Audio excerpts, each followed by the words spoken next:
All right, about a month ago, Opera GX actually ported to Linux and is now available on Linux for people to use. Although, that said, I do not think you should be using Opera GX on Linux, and this video will show you why. So, Opera GX has been building up its popularity recently, and they have this actually pretty smart marketing strategy of just sponsoring as many gaming YouTubers as possible and giving them their own browser themes and things like that. Now, I am a college student, and last year I double majored business and computer science. I did drop the computer science to only do business because I don't want to code the rest of my life and I want to start my own business when I'm older. However, when I was a computer science major, I actually noticed a lot of people using Opera GX in my classes. Pretty much anyone that had a gaming laptop was also running Opera GX. So their strategy of marketing to gamers seems to be working pretty well. That said, let's talk about the first problem with Opera GX, and that is it is a closed source browser. Now, I have a few browsers installed, and every single one of them, except for Google Chrome, is open source, and literally the only thing I have Google Chrome installed for is I have a class that does online exams, and you have to install this proctoring extension, and it will not load if you are not running Google Chrome or Microsoft Edge. Other than that, I only use open source web browsers, and the reason I do that is because the data mining opportunities from a web browser are substantial, because when you're using a web browser, you're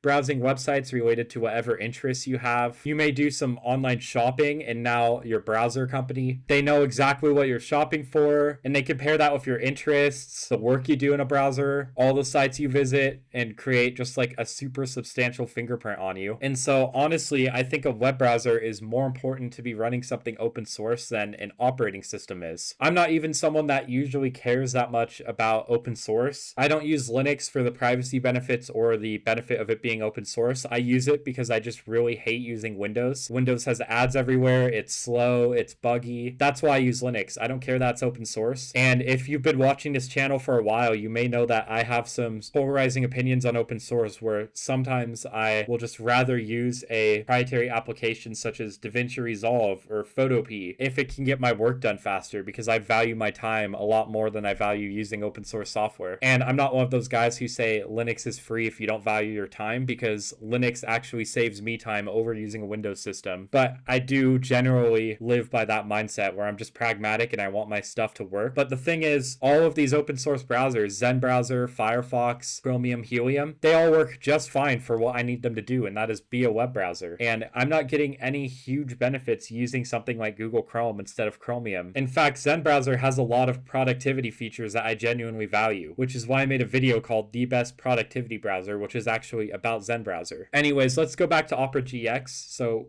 we're at the homepage right here. It has a Linux download right here that is a .deb and a RPM. It is not on Flatpak just yet, but it will be on Flatpak very, very soon. It actually 2 days ago, the Flatpak bot put that it will be published to FlatHub within a few hours, and it obviously has been more than a few hours, but it might just be up before this video is even out. That said though, it does say made in Europe right here, but that is only partially true, because if we just Google Opera ownership, as you can see right here, Opera is owned and controlled by a Chinese company which holds 69% of the shares since at least 2024, with shares above 50% since 2011. Now the actual headquarters is in Oslo, Norway, so I am guessing that the developers of Opera GX are likely Europeans, but even though it says made in Europe right here, Opera is owned by a Chinese company. Also, this is the same company that has been accused of offering predatory loans through Android apps, aka payday loans essentially. So Opera owned 4 different apps: Cashbean, Okash, OPay, and Opesa, and these were apps aimed at Indian, Kenyan, and Nigerian consumers, and these were violating the Google Play Store's policies forbidding predatory loans and deceptive descriptions. So these apps would claim to offer a maximum annual percentage rate of 33% or less, but then the actual rates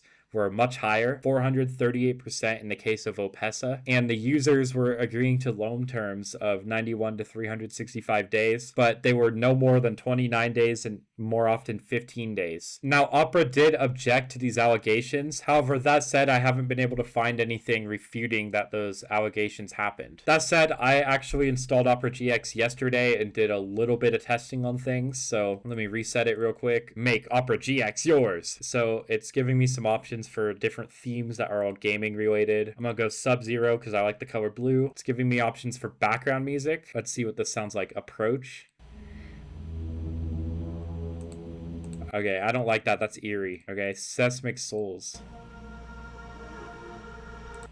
Okay. That is a dumb feature to me because if you're a real gamer, we both know that every single time you boot your computer, you're launching Steam, Discord, and Spotify. And also, all of the background music is just really eerie. I don't really know why they're doing background music like that. If I wanted to listen to something like that, I would listen to the Quake soundtrack by Nine Inch Nails. Was that a W poll? There's also browser sounds, so we got Nebris. That sounded like a windshield wiper. Okay, that's gonna distract me while recording, so I'm gonna put none. Keyboard sounds. Okay. Okay, that honestly is also a really stupid feature. Do people really want to be listening to fake keyboard sounds when they type in their web browser? Like, is that something that people are downloading Opera GX for? I'm gonna go to none because I already have keyboard sounds on my keyboard. Listen to this.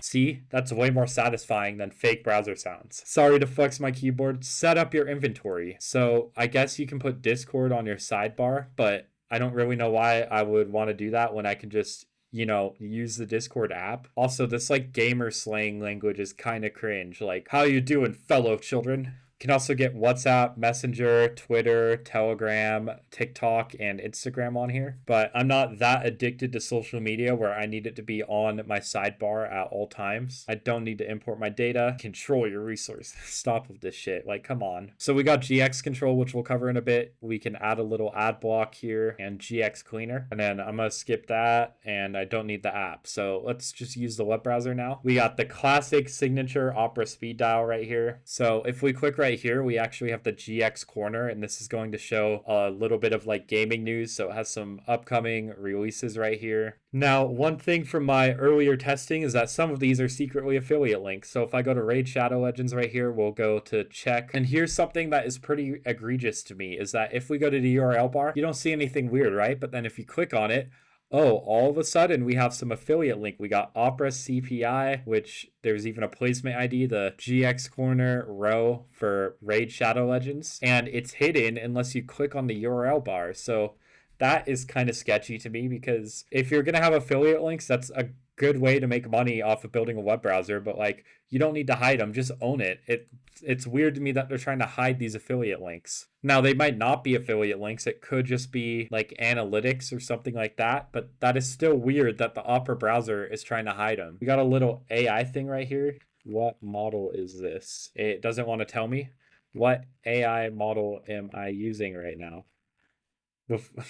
It's powered by several LLMs such as OpenAI or Google's AI. It can access your webpage, which could be useful if you're trying to ask questions about something you're reading about or something like that. But also, if it can't tell me what AI model is being used, like this could be like a really, really terrible AI model that I don't rely on. Like this could be just like a cheap model like Gemini Flashlight. And if that's the case, then I can't really trust what is coming out of this AI model. Which you can't trust it anyway because AI models hallucinate, but some models hallucinate more than other models, and there's certain things that I only trust coming from certain AI models. Now let's take a peek at the sidebar here. So we got GX control, and this gives you a little RAM limiter and things like that. In my testing of this on idle, it uses about 0.6 gigabytes of RAM, so about 600 megabytes. If we actually were to turn this down, I'm going to set it to just 1.5 gigs of RAM to show off what it does. And then we're going to go over to YouTube and we're just going to open 3 browser tabs. I don't know why the tab right click menu is screwed up. That's weird. But yeah, we have 3 different YouTube videos running right here and we're using about 1.8 gigs. And what it does is it actually just unloads the tab in the background when it is not being actively open, and it does that to save memory. So this feature is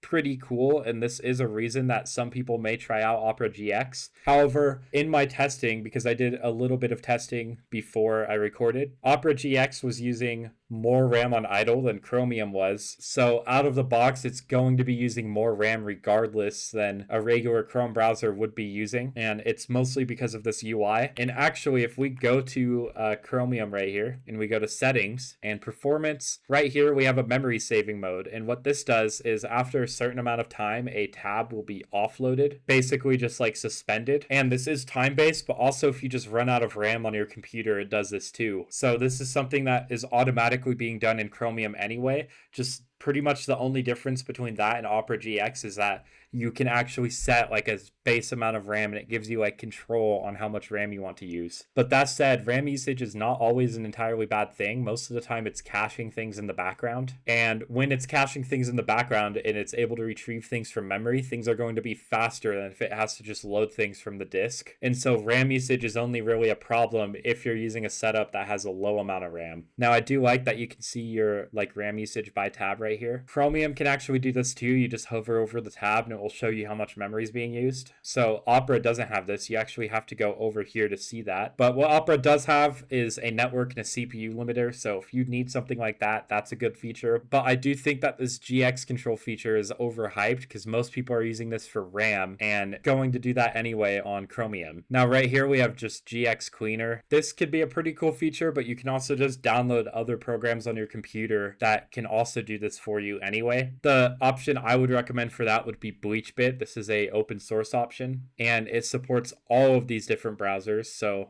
I do not like this thing that comes up on Opera when I select text. Like I don't need this. Just like this right here is just AI slop, and the rest of it I could just put in a right click menu. Like, come on. Now there's also a shaders feature. So this will put a shader over the website. So Shift FX, I guess, makes it purple. Midnight FX, we got Fade, Boost FX, Monocore, and Duo FX. I'm not really sure why we would want any of these except for the Midnight FX one. Might be good if you're working late or something like that and you don't want to strain your eyes. But there's Chrome extensions right here that can do the exact same thing.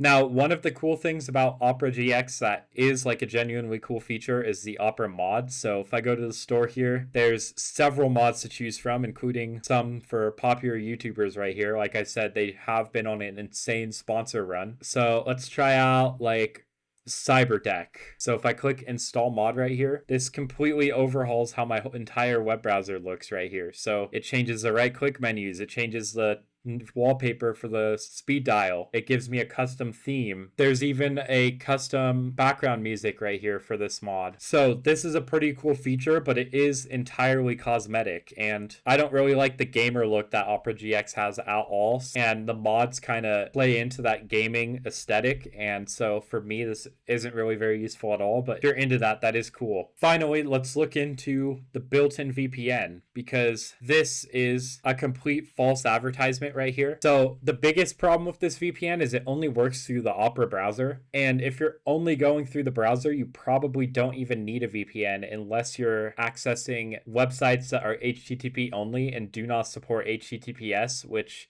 in modern times is very rare. But you can't use this for torrents or streaming or anything you would normally need a VPN for. Another good use case for this is if you're on a network like maybe school Wi-Fi and stuff is blocked and you want to be able to bypass it. You can use this VPN for that. Now, funnily enough, this VPN review website that gives it a trash review is broken on Opera and works in Firefox. Is this a Chrome issue? I was gonna say I've never seen a website that breaks in Firefox and doesn't break in a Chromium browser before. So I don't know what's going on here. For one, is very, very slow. Like I remember back in the day using it in high school to bypass school blocks, and it was just very, very slow. But also it isn't really a VPN. It's more of a browser proxy because the only encryption it's using is HTTPS TLS encryption, which by the way, you're already going to be getting because the majority of the internet now uses HTTPS or TLS encryption, and you'll get this encryption anyway just by accessing these websites. There's also no VPN kill switch, which means that if the VPN stops for a second, it doesn't stop your connection, which means your IP will be leaked. And there's no obfuscated servers, so it's not good for bypassing censorship. So with all that being said, I do not recommend the Opera GX web browser on Linux. Out of the box, it uses more RAM than Chromium. It is mainly just aesthetics. A lot of the features have just easy alternatives you can use on another browser, except for the sidebar, but I don't think most people care about that. The VPN is falsely advertised because it is just a browser proxy. The company behind it is sketchy. It's actually owned by China, but marketed as made in Europe, and they've gotten in trouble in the past for payday loan stuff. Oh, also the affiliate link thing. That's another sketchy thing. I I just do not see a reason to even use this web browser over a open source web browser like Firefox, Chromium. There's Helium browser now, Zen browser, LibreWolf. There's so many good open source options. And so the main thing you're getting out of this browser is aesthetics, and aesthetics alone is not enough for me to be recommending a browser to people. With that being said, tell me, what do you think of Opera GX? And if you like this video, you may like my video up here about Zen browser. Also subscribe. I'm trying to hit 10K by the end of May. Can you guys make that happen? That'd be awesome. And I'll see you guys in the next video.